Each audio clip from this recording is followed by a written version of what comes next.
Welcome everyone. आप सभी का स्वागत है हमारे यूट्यूब चैनल हिंदी शिक्षा संगम में। आज मैं आप लोगों को मुक्ति बोध द्वारा रचित अंधेरे में कविता की व्याख्या बताऊंगी। तो चलिए मित्रों, वीडियो की शुरुआत करते हैं। हम कविता पे जाने से पहले कवि के बारे में जानेंगे। तो पहले मुक्ति बोध के बारे में जानते हैं। मुक्ति बोध, जिनका पूरा नाम था गजानंद माधव मुक्ति बोध, इनका जन्म 13 नवंबर 1917 ईस्वी में मध्य प्रदेश प्रांत में हुआ था। इनकी मृत्यु 11 सितंबर 1964 ईस्वी में भोपाल में हुआ। यह पेशे से कवि, निबंधकार, साहित्यकार, आलोचक, राजनीतिक आलोचक थे। इनके पिता पुलिस विभाग में इंस्पेक्टर पद पे थे और इनके पिता का नाम माधव था। इनका विवाह शांता जी के साथ हुआ। ये मार्क्सवादी विचारधारा से प्रभावित थे। यह ताड़ सप्तक के पहले कवि माने जाते हैं। अंधेरे में कविता की बात करें तो यह चांद का मुंह टेढ़ा है कविता संग्रह में संग्रहित है। इस कविता संग्रह के लिए मुक्तिबोध को भारतीय ज्ञानपीठ पुरस्कार भी मिला। यह नाटक या रहस्यात्मक शैली में लिखी गई कविता है। कविता अपने समय को अभिव्यक्त करता है। अंधेरे में कविता में कवि ने हमारे देश की आज़ादी से पहले की स्थिति और आज़ादी के बाद की स्थिति का चित्रण बड़ी ही गहरी अनुभूति के साथ किए हैं। शमशेर बहादुर सिंह का मुक्तिबोध के लिए कथन है कि मुक्तिबोध शुक्रवारी में तिलक की मूर्ति के पास ही गली में रहा करते थे। एक्सप्रेस मिल के मजदूरों पर जब गोली चली तो रिपोर्टर की हैसियत से वे घटना स्थल पर थे। उन्होंने शीशे का फूटना और खून का बहना अपनी आंखों से देखा। अंधेरे में शीर्षक उनकी सशक्त और मार्मिक कविता उनके नागपुर जीवन के बहुत सारे संदर्भ अपने अंदर समेटे हुए है। मुक्तिबोध का सारा समय साधारण श्रमशील लोगों के बीच पत्रकारिता और राजनीतिक साहित्यिक बहसों में बीतता था। यह शमशेर बहादुर सिंह का कथन है। आइए कविता को देखते हैं। जिंदगी के कमरों में अंधेरे कोई एक लगातार लगाता है चक्कर, आवाज पैरों की देती है सुनाई, बार बार वह नहीं ही दिखता, किंतु वह रहा घूम तिलस्मी खो में गिरफ्तार कोई एक, भीत पार आती हुई पास से, गहन रहस्यमय अंधकार ध्वनि सा अस्तित्व जनाता अनिवार्य कोई एक, और मेरे हृदय की धाक पूछती है वह कौन, सुनाई जो देता है पर नहीं देता दिखाई। इतने में अकस्मात गिरते हैं भीत से फूले हुए पलिस्तर, खिरती है चूने भरी रेत, खिसकती है पपड़ियां इस तरह खुद ब खुद, कोई बड़ा चेहरा बन जाता है स्वयं मपी, मुख बन जाता है दीवार पर, नुकीली नाक और भव्य ललाट है, दृढ़ हनु, कोई अनपहचानी आकृति, कोई वह दिखाई जो देता है पर नहीं जाना जाता है, कौन मनु। तो ये थी कविता की पंक्ति। इस पंक्ति की हम व्याख्या करेंगे। पहले शब्दार्थ जानते हैं। तिलस्मी खो अर्थात जादुई गुफा, भीत पार दीवार के पार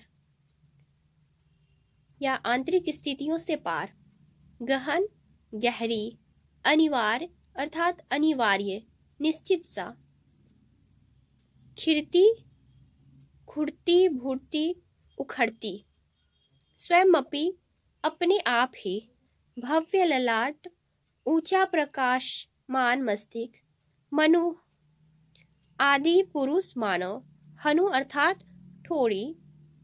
संदर्भ की बात करें तो प्रस्तुत काव्य पंक्तियां कविवर मुक्तिबोध के प्रसिद्ध काव्य संकलन चांद का मुंह टेढ़ा में संकलित है।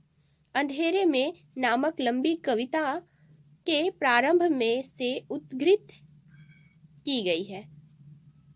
अंधेरे में एक लंबी कविता है।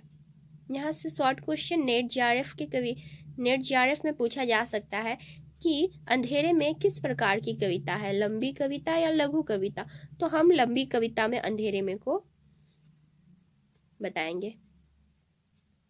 प्रसंग: इस कविता में कवि ने अपने समकालीन अनुभूति जीवन के अनेक तथ्यों को अपनी ही आशंकाओं व्यथाओं के लोक में अपने मन की गहन आंतरिकता में उमड़ते उनके स्वरूप का पुनरांकन किया है, जिससे उनका अपना परिवेशगत जीवन अपनी समूची विद्रप्ताओं में सजग साकार हो उठता है।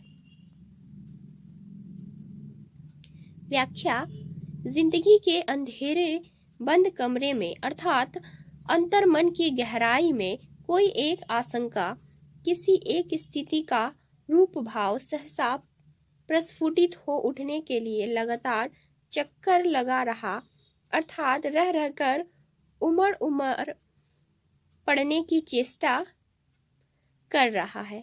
उनके अलक्षित पैरों की अलक्षित सी आवाज अपने भीतर ही भीतर मेरे कान लगातार सुन व अनुभव कर रहे हैं।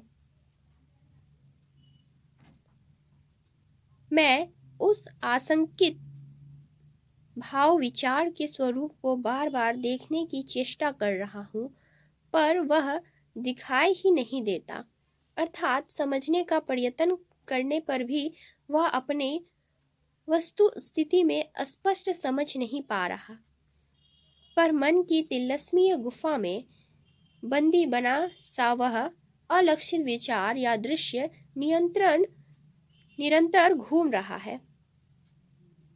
अर्थात कवि उस अंधेरे में उस व्यक्ति को देख नहीं पा रहा है, लेकिन उस व्यक्ति को अनुभव कर पा रहा है कि उस अंधेरे में कोई व्यक्ति लगातार वहां घूम रहा है। जैसे दीवार के पार से किसी के आने की सूचक पदचाप तो सुनाई देती है, पर वह कौन क्या है यह स्पष्ट नहीं होता है। उसी प्रकार मन मस्तिष्क की आंतरिकता में घुमड़ रहा है अवश्य, पर पता नहीं चल पा रहा है कि क्या है। लगता है जैसे गहरे अंधेरे में कोई रहस्यमय ध्वनि अपने अस्तित्व को जानने के लिए रह रहकर उठ रही हो, जो है एक प्रकार की अनिवार्यता है, पर उसको प्रत्यक्ष स्पष्ट देख समझकर मेरा धुकधुकाता हुआ हृदय जैसे अपने आप ही पूछ उठता है कि वह कौन है जिसको मैं सुन तो रहा हूँ पर देख नहीं पा रहा हूँ। तब जैसे किसी पुराने खंडहर या मकान के समय की मार से फूले हुए पलस्तर अपने आप झड़ने लगते हैं, चूने से भरी रेत खुरचकर झड़ने लगती है और इस सब से अपने आप ही दीवारों पर कोई बड़ी आकृति सी बन जाया करती है। अपने आप ही दीवार पर कोई मुख बन जाता है, नुकीली नाक, ऊंचा चमकीला मस्तिष्क, दृढ़ ठोड़ी आदि बनकर एक परिचित अपरिचित आकृति के रूप में प्रकट हो जाया करती है। उस प्रकार कवि के मन में भी पुरानी बीती घटनाओं के पलस्तर रेत चूना झरकर उसके सामने कुछ इसी विचारों भावों की आकृतियां सी खड़ी कर देते हैं। तब वह सब मन की आंखों से देखने तो लगता है, पर पहचान नहीं पाता है। तब सहसा अपने अंदर चेतना में कभी उस अलक्षित अनजान आकृति से प्रश्न कर उठता है, मेरे मन के अंधेरे में विचारों की गहनता में क्या स्वयं मनु आदि मानव उभर आया है, या यूं कह सकते हैं कि मानवता के परंपरागत उच्च भाव की आकृति सी अंकित होकर रह गई है, जिसके प्रति कवि का मन प्रश्नात्मक जिज्ञासा से भर उठता है। अर्थात कहे तो कविता में कवि ने अंधेरे के माध्यम से अपने आत्म तत्व को खोजकर अपने को समूची मानवता से जोड़ने का प्रयास किया है। इस कविता में कवि दोहरे चिंतन करते हैं। अंधेरा कवि के अवचेतन का भी है और बाह्य समाज विसंगतियों का भी है। इसी तरह प्रकाश बिंदु एक और कवि के रचना धर्मिता को उजागर करता है, तो दूसरी ओर जीवन समाज के अनवरत परिवर्तनमान मूल्यों के प्रति प्रतिबद्धता दिखाता है। इस प्रकार यह लंबी कविता काव्य संसार में मील का पत्थर है।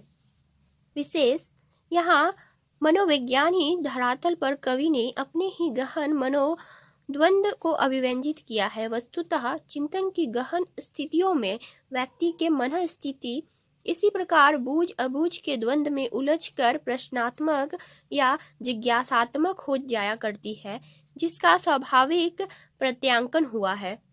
दीवार से पलस्तर गिरना आदि की प्रतीकात्मक परिकल्पना बड़ी ही सहज, स्वाभाविक और सार्थक है। वह विगत स्मृतियों, घटनाओं, दृश्यों के क्रमशः और सहसा उघड़ने की परिचायक है। दीवार पर आकृति बनने की परिकल्पना भी अत्यंत स्वाभाविक और कवि की सूक्ष्मदर्शिता की परिचायक है।